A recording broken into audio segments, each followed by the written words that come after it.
James, I know you love a pop quiz. Can I try you for one? Yes. I think you might know the answer to this already. How much do you reckon the average person who arrives in Britain on a skilled worker visa contributes back to the UK economy every year? The net contribution, so the amount of money that goes into 10 grand. A little higher. 20. Okay, you're nearly there.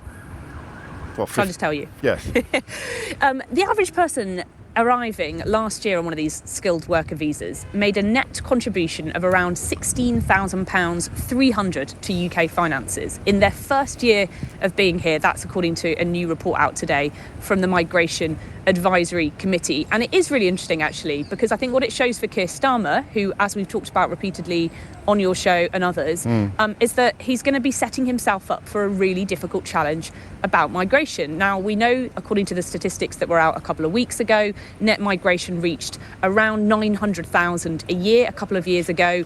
Now, all of the experts say that those numbers are going to come down. A lot of MPs, of course, still worried about the impact of migration on the economy, what it means for house building, what it means for the NHS. There are a lot of legitimate concerns about it. But for Keir Starmer, he has said he will bring the numbers down. Now, the migration experts at this advisory committee say that's going to happen anyway.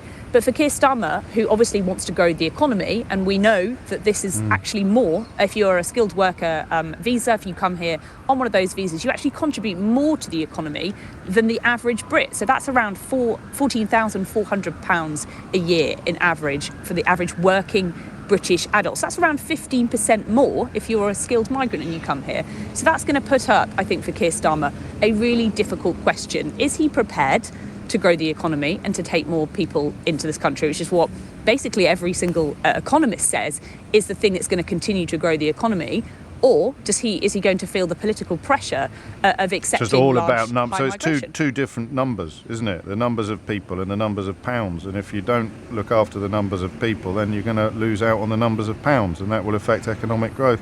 I mean, we've talked about gravity before. I don't know what the plan is, but these numbers are going to plummet anyway. You're suggesting he may need to re-engineer some of the things he inherited from the Tories to push numbers a bit above where they would be naturally. Yeah, that's right. And the Migration Advisory Committee says that the numbers are going to come down. You know, we had a spike in the numbers of people coming here thanks to a number of reasons, Ukraine, thanks to, COVID fluctuations. There are a number of reasons which point to increases. But it all kicked off after we left the EU and the, migration from outside the EU took a really big spike. But, there's going to be a really big row about this in government, like it was under the last government. The Treasury obviously wants to keep the door open. They want to plug, skilled migrants for all of the gaps that we have in our labour market. And it links back to what we were talking about last week about the government's house building plans. They want to build 1.5 million homes over this parliament. That's incredibly ambitious. Without any builders.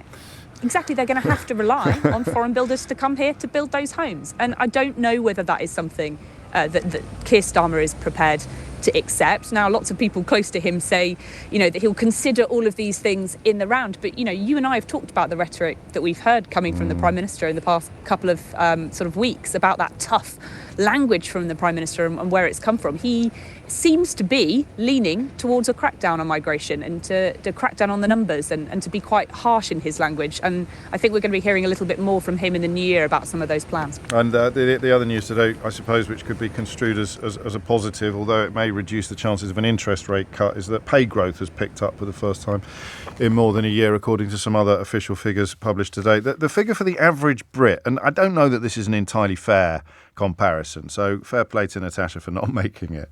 But if you include all British people who are in full-time education, who are employed, who are retired, who are economically active, then the average contribution to the public purse stands at a figure of about £800 a year.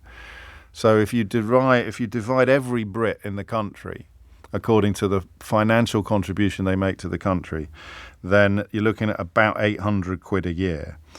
20 times less than a migrant on a skilled worker visa, which is now the most popular category used by people coming to Britain to work. Just some food for thought for people who are capable of thought.